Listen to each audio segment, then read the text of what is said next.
And welcome to the Morse Force. My guest is Karen Straughan. Karen, how are you? Nice to see I'm you. I'm Also, good. also a YouTuber, and someone who has written about and talked about feminism and the men's rights movement, and has become somewhat of a spokesman on the topic. Karen, I got a press release from someone about you. You specifically talking about this. I guess you might call it this men's fight club, or what is it? It's It's a a feminist fight club. feminist fight club. And by the way, your site is avoiceformen.com. So what Well, is a that's not feminist? my site. That I'm a contributor to them. Okay, But so I'm affiliated with them. But if you want to, see me and my stuff, I would suggest going to my YouTube channel. which is Um, Girls Writes What? Is that Girl right? Writes What? Okay. So what's the deal with the feminist fight club? Oh, I think honestly, it's just your standard assertiveness training. But they have sort of wrapped the entire thing of standard assertiveness training into this patriarchal paradigm of oppression of women, and standing up and smashing the patriarchy and all of those things. Now, I'm perfectly happy to see women. I actually think it's a good idea to see women getting assertiveness training, because men in general are just more assertive than women are. But when you wrap it in all of this sort of resentful rhetoric regarding men, so some of the topics are how to deal with mansplaining, how to deal with man-interrupting, and take a masculine power pose, right, to boost your testosterone levels, which actually is a thing. When you stand up straight with your shoulders back and you impose yourself on the space around you, it does actually boost your androgen levels and makes you feel more confident, right? So, all of these things are sort of non-controversial in terms of teaching certain behaviors. Stick up for yourself. Don't let people put you down. Essentially, tell them, let me finish what I have to say. Things like that. But I think that the rhetoric that it's wrapped in is really harmful, and it's antagonistic toward men. So Interesting, because as you say, the things we're talking about here are basic common sense things that one should teach women and men, for that matter. How to be heard, how to assert yourself, how to develop a strong core identity, and then be able to convey your ideas properly and in a way that can influence people around you. And by the way, I think that young men are also taught to pull their shoulders up, and assert themselves and look people in the eye, and the strong handshake. I mean, these are things that both women and men. It's not, it's basic good training in terms of becoming a strong individual. But as you say, I think that they're putting it into this dialectical context where it has to be a fight. There has to be, the thesis is women empowerment, and the antithesis is that men somehow are standing in the way of that, which yeah, may or may not be true in individual situations. It may even be true societally, but it's really beyond helpful if you're going to approach that fact by antagonizing and basically putting down men. The better approach, and I see the same dialectic in things like issues of dealing with racism. I mean, it's the same thing. Rather than talk about how to take a piece of the American dream and become an independent person who's developed and who's self-actualized, you have to hate whitey. It's yeah. like that they did something to you, and which may or may not be true, but that's not really the better approach to dealing with it. All that does is sow resentment, and it basically weakens you in the final analysis. Yeah, I think you're right there. Taking on responsibility for your own issues, and taking an individual self-improvement approach, because you're not going to change the world of business. And this is one of the things that feminists have essentially, that's one of their pet projects, is to make business, make industry, make all of the entire public sphere more women friendly, which means kinder, gentler, more nurturing, more hugs, unless they can be construed as sexual, in which case, like that's off the table now. But I don't think that that you're ever going to be able to change the hierarchical nature of large organizations. It's just not possible.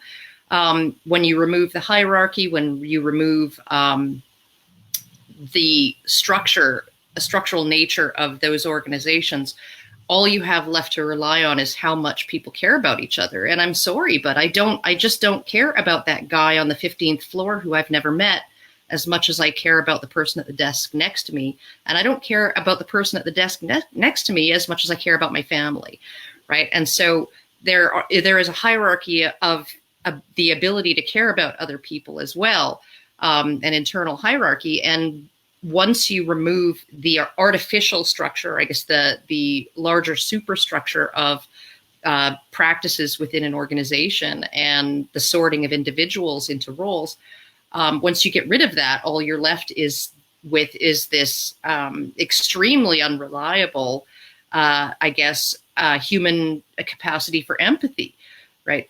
And you're just not going to see functional organizations Right. if you do that. Which, by the way, isn't really real anyways. And it's sort of, I mean, I've interviewed Christina Hoff Sommers in the past, who wrote an excellent book called Who Stole Feminism, where she talks about equity feminism, which is sort of equal pay for equal work, and equal opportunity, which is something I think we all support, and what she called gender feminism, which is what we're kind of talking about here, which is this desire to essentially make everything equal, almost in a left-wing kind of a way, like a communistic collectivism. Right. Take away the hierarchy and create like a commune, basically, which is an artificial construct. The hierarchy is something that's natural, and it is going to be a part of any organization, private or public, I may add. Yeah. However, having said that, I think that the equity feminist position would be to try to promote women in the hierarchy. Yes. Try to get women to, which is, I think, a real benefit for women. Break through the glass ceiling of certain industries which don't have as many women because they're women, and get talented, qualified, ambitious women, help them get into those industries by promoting that, and help them rise up into the hierarchy. I say the same thing for African Americans. It's not the goal isn't to collectivize and end the hierarchy. The goal is to become part of the hierarchy, take over the hierarchy maybe, but do it given the existing system, which is natural and good. Right. Yeah. No. What I would say to that is, I would also go down to the level of the individual, right? So not promote women in, per se, but help women develop the skills that they would need to rise in those hierarchies, because women do it. The women who actually really want to do it and have the skills to do it manage to do it. It's just that there are other things that we need to take into consideration. So essentially, if Catherine Hakim, she was at the London School of Economics, she found that 4 out of 7 men describe themselves as work-oriented, whereas only 1 out of 7 women describe themselves in that way. Now, you're not going to see as many, if this is the case, of how people describe themselves, what people's priorities are. You're just not going to see an equal number of men and women aspiring up that hierarchy, because you give up so much of your life and your free time, and sometimes your privacy. If you're going to go into politics or something like that, the amount that you have to give up in terms of just having anything remotely close to a normal life is enormous, right? And women are less likely to see the end goal of that as worth they're less likely to see the juice as being worth the squeeze, right? So essentially, and I see that, I deal with that every day in my life. I am sitting in my living room on my sofa right now, and that's where I'd really like to spend most of my time. But I have to travel all the time now. I have to go and speak at events. I have to, be up sometimes at 4 o'clock in the morning so I can be coherent by 5, so that on the Eastern Seaboard during radio drive time, I can be interviewed, and it's a huge imposition on my life, that I see as worthwhile because of what I'm trying to do. But if it was just for money or something like that, if it was not for something that I'm passionate about, I'd say, go to hell. Like you couldn't pay me enough. You couldn't pay me enough to do it. And this gets into this sort of agenda that I think is also prevalent in women's studies, and which, by the way, now has moved away from women's studies.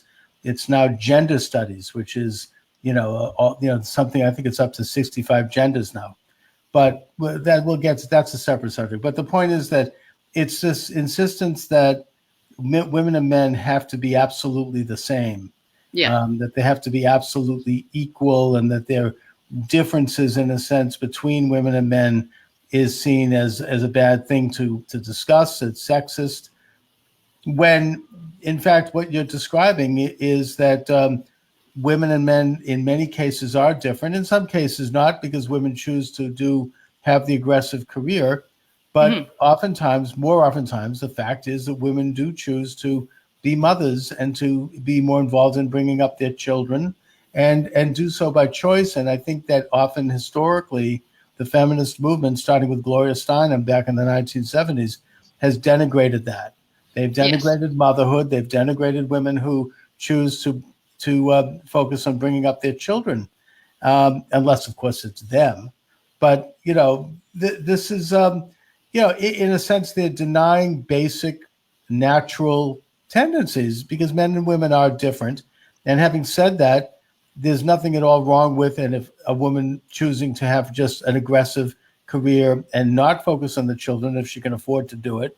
And there are men who want to stay home with the children. I mean, exactly. I was very involved in bringing up my child. I mean, this is not unusual today, and that's fine.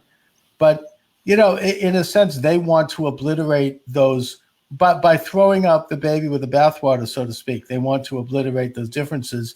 And it goes to this kind of collectivist outlook, that everybody is de facto equal, everybody has to be equal, and the things that make us different are somehow biases, or they're bad, or they're seen as negatives. Right. And I think, honestly, if so much of their focus has really been on women's participation in the world of career, right? And it's like, so it's almost like they only see, because they'll talk about toxic masculinity till the cows come home, right? But at the same time, they seem to want to embrace those traits that they describe as toxic when men do, right? And at the same time, they talk often about how women are more empathetic, which they are, and women are more nurturing, which they are on average, hashtag not all, but that's just the way it goes in the distribution of traits between, and the bell curves, and they overlap, sure, but there's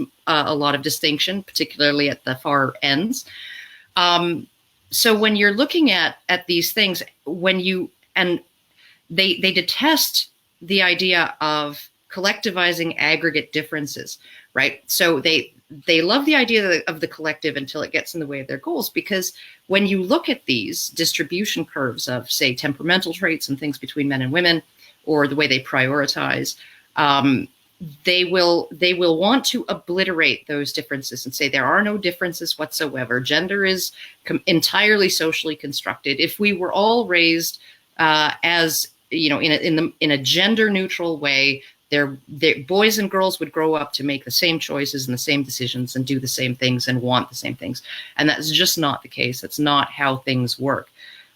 Some girls will be more like boys. Some boys will be more like girls.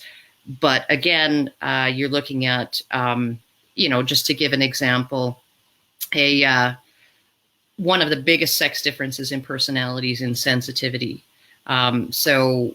Essentially just being hurt by people saying hurtful things, right? And surprise, surprise, that's higher in women. And it leads to all kinds of differences across all kinds of behaviors and areas of life that women are more sensitive than men are. On average, right? But all that means is that a man has to be more sensitive than 85% of men to be as sensitive as the average woman. Right. There are distribution curves there. Right. And that doesn't mean that there aren't going to be women with very, very, very thick skins. I happen to be one of them. And so, you can't make judgments about individuals based on those aggregate differences. But what you can do is you can look at population level differences and say, okay, based on these aggregate differences in distribution of these traits and these priorities, let's look and see what's happening in the world of Fortune 500 C-suite positions, right? And let's see if that is indicative of the general distribution of the traits that lead to those positions, or whether it's some kind of bias that's keeping women out or whatever, right? But once you set your sights on men and women are no different or would be no different if they were treated, exactly the same right from the word go, you're entering into the world of assuming there is bias at some point in the pipeline from birth to that C-suite. There is, negative, oppressive bias that's holding women back from those positions, when in reality, it may just be what women are naturally inclined to do. And I'm not making any moral judgments on what's natural being good, right? What I'm saying is, once you decide that the outcomes have to be equal, then you start to have to deal in coercive measures to get the outcomes that you want. That's right. And the whole enterprise of making that decision is I would argue, wrong. And, I think that I was listening to a series of podcasts on the New York Times podcast, where they did a part about how women who are totally into professionalism, they're well-to-do, they've got high-powered careers in Wall Street and in different corporations, they're finding that they're being discriminated against when they have children, even though they intend to work as full time and as full hour and as full attention as men, and that they can afford the husband, or they've got nannies, so they can afford to do it. And I think that is true. They probably are being discriminated against, but it also begs the bigger question, which is that a large percentage of women who do have careers and who are in the workplace, who do have children, they do choose to cut back. They do choose to stay home more. They want flex time. They want to, and I support that. That's great. But the thing is that they're not going to be on as fast a track as a man who is working 40, 50 hours and going full speed ahead. It's not right. It's not because there's some kind of a conspiracy to not have equal pay. It's simply because you have to take a look at the equity put into the job. I mean, the years of child rearing, and then the woman comes back and wants to rev things up again. She has missed those years where the man who had worked all those years has risen up. So in a sense, that's just a natural thing. It has to do with choices that people make. And I say that in the context that if a woman does choose to go full speed ahead, that should be also understood. Yes. Oh, no, totally. Like I often use my significant other as an example of this. He got his engineering degree. He's put in his 4 years of working in engineering as an EIT, engineer in training, under the supervision of professional engineers. He has finally been able to fill out his application form to get his PEng. If he is, and it's taken him about 6 years to accumulate that 4 years worth of experience of training under the direct supervision of a PEng. And so if a woman who graduated the same year he did took a year off to have a kid, should, breastfeeding and burping and changing diapers and going for walks in the park and, reading bedtime stories, should that count towards her ability to get a PEng? I don't think so, right? I really don't. And what happens too when women do this is that other women who have not made that choice, who have stayed in their careers, working full time, building their human capital, right? If we artificially bring women who have taken those breaks from their careers up to the same level, we're actually discriminating against the women who are actually putting in that work that these other women have chosen to not stop necessarily, but to delay, postpone, put to the side, deprioritize. So, it's not just men who would be treated unfairly, men who stay in their careers for, the whole time. It would be the women who have made that choice, also being discriminated against. So. Right. And obviously there are certain professions that naturally would favor either women or men. And I point to, for example, firefighters, right? Yeah. I mean, men have better upper body strength, even a moderate average man, than most women. So if you're in a burning house and you've passed out from smoke inhalation, you want to have a man there to pick you up and throw you over his shoulder and get you out, then you would want to have a woman. So, I mean, it's just the way it goes. I mean, it's not even just that upper body strength too. I mean, there are a whole host of areas where men perform better physically. Sensitivity to heat or extreme heat or cold. Men are better at tolerating that. Men are better at tolerating intense, sudden pain than women are. Women are better at tolerating slow building, throbbing pain than men are. But that intense sudden pain that you would maybe get when you break your leg, or put your foot through a floor of a burning building, men tolerate that better. They have more red corpuscles per liter of blood. They have higher endurance.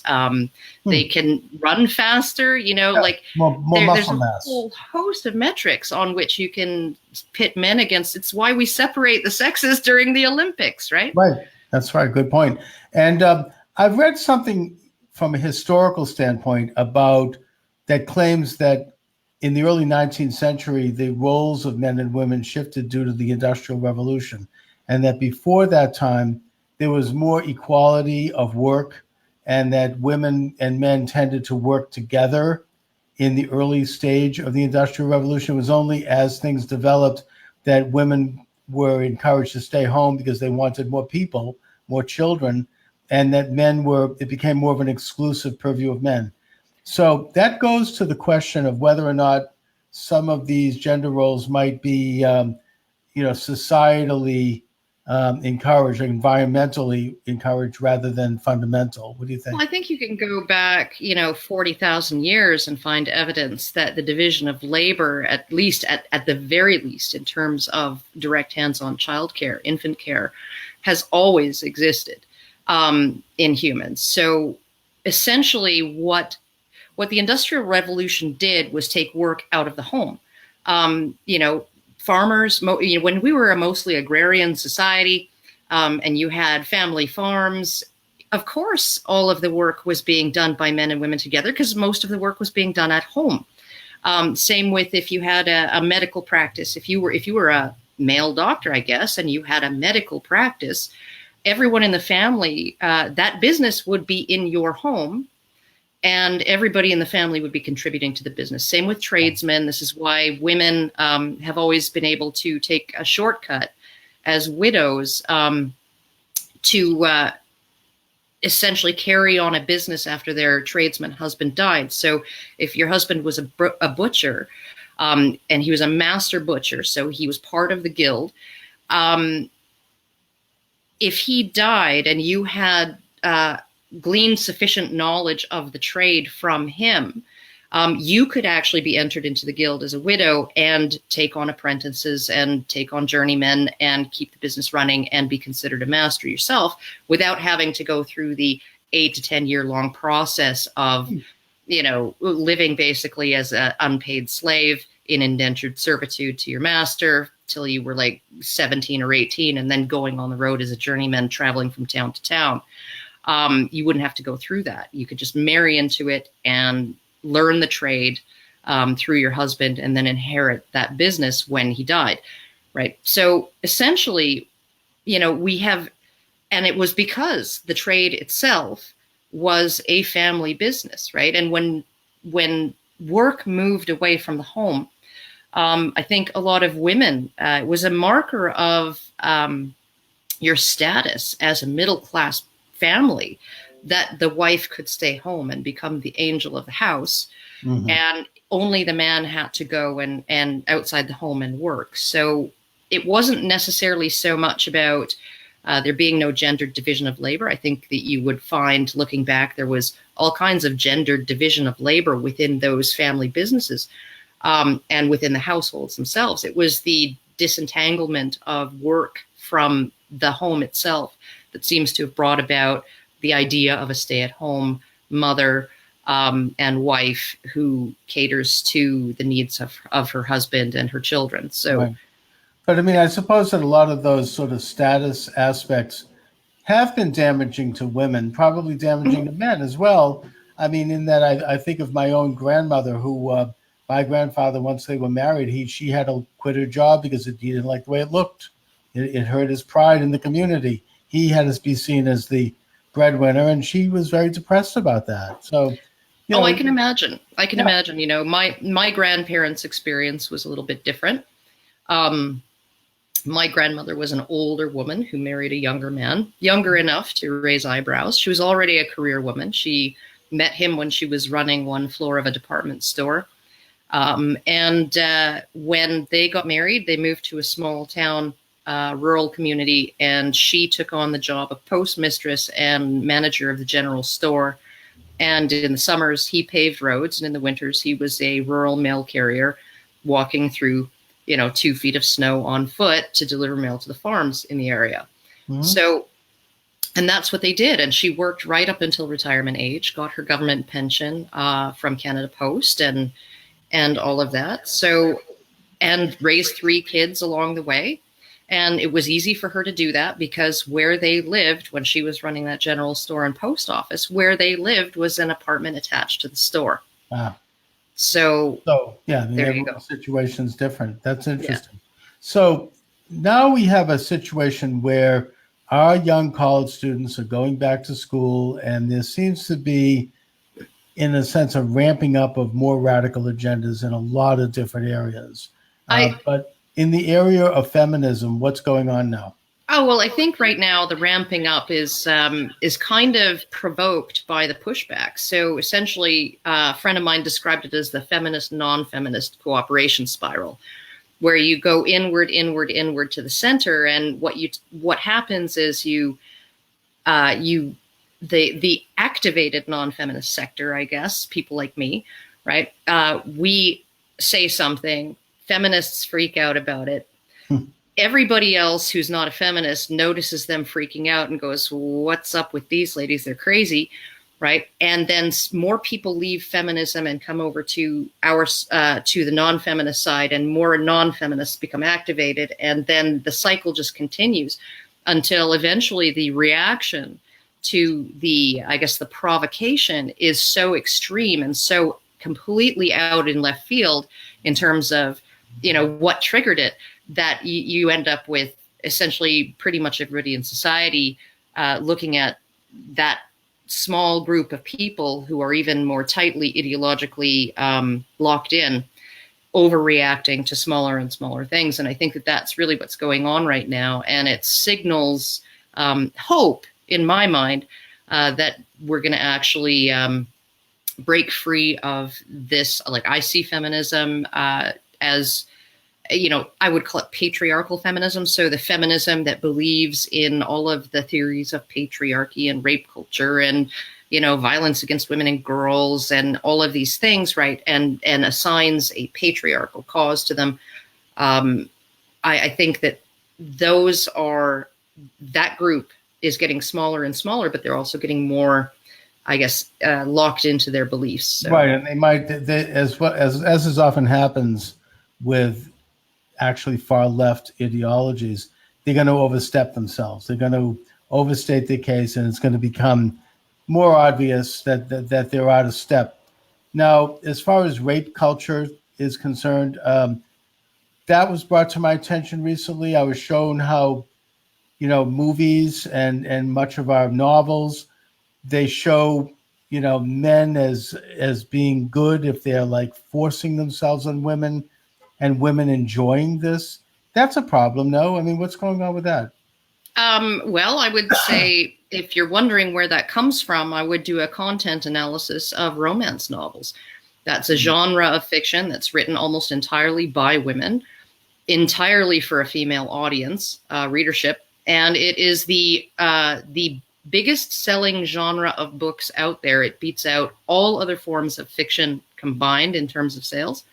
And it is filled with that kind of thing. Sure. It is filled with ravishment fantasies and men taking charge and men sweeping women off their feet and tearing their bodices and all of those things, right? So, honestly, I don't know what we're going to do about that when the rape culture that is being argued against by feminists is the primary form of fiction consumed by women.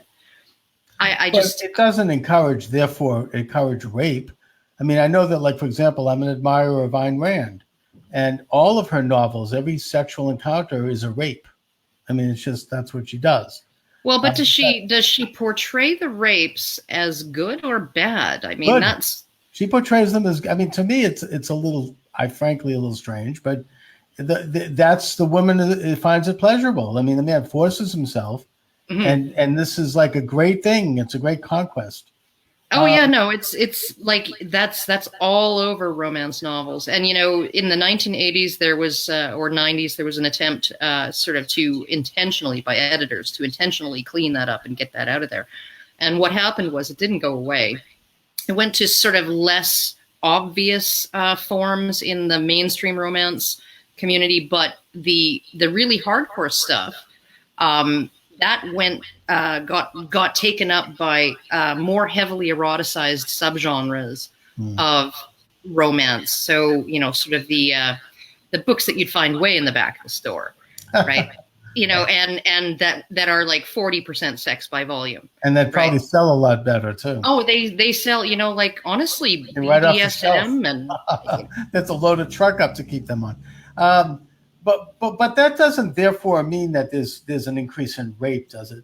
No, rape has been decreasing over time, and it's been decreasing even though our definition of what we now consider rape has expanded to encompass things that we didn't really think of as rape before. So we're essentially seeing an expansion of the definition of what constitutes rape and sexual assault. But we're also seeing a decrease in even in community samples reporting their victimization. So, rape's been on a steady decline since the 1980s in almost all Western countries. And you've seen little blips, increases in certain areas where there are certain problem populations, for sure, certain countries.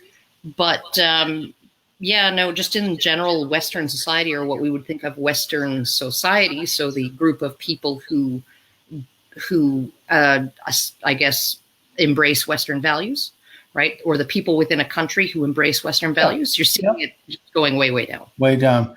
All right, very interesting. Karen, again, let my viewers and listeners know how to reach you, how to look at your YouTube channel, and any other information you'd like to impart. Well, you can find me on Twitter at GirlWritesWhat, and you can also find me on YouTube, also GirlWritesWhat. It was actually a username I chose when I was writing dirty books for women. Great. And also, you can check out A Voice for Men, check out another podcast that I'm part of.